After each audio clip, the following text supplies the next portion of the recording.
గుంటూరు మున్సిపాలిటీలో వీధి వ్యాపారులకు గుర్తింపు కార్డులు జారీ చేస్తామని మున్సిపల్ కమిషనర్ శ్రీనివాసరావు తెలిపారు. వీధి వ్యాపారులతో ఆయన సమావేశమై నగరాభివృద్ధికి తీసుకుంటున్న చర్యల్లో సహకరించాలని కోరారు. రోడ్ల ఆక్రమణలపై వస్తున్న వదంతులు నమ్మొద్దని తెలిపారు. నగరంలో పరిశుభ్ర వాతావరణం కల్పించేందుకు వీధి వ్యాపారులు సహకరించాలని కోరారు.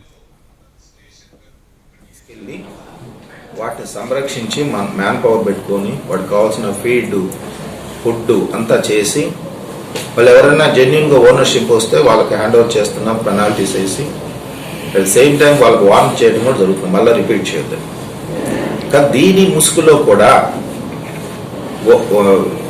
వీధుల మీద కౌస్ ఉంటాయి, మీరేం వాటిని ముట్టుకోవద్దు, అవి అంతటా అవి బ్రతుకుతాయి, మేము చేసుకున్న బిజినెస్ మేము చేసుకుంటాం అని కొంతమంది అప్రోచ్ అవుతుంది. నేను వాళ్ళకి ఒకటే చెప్పాను, మీరు 1 or 2 days కావాలంటే టైం తీసుకోండి, ఎక్కడైనా భద్రపరచుకొని సేఫ్ జోన్లో పెట్టుకుంటారంటే తీసుకోండి.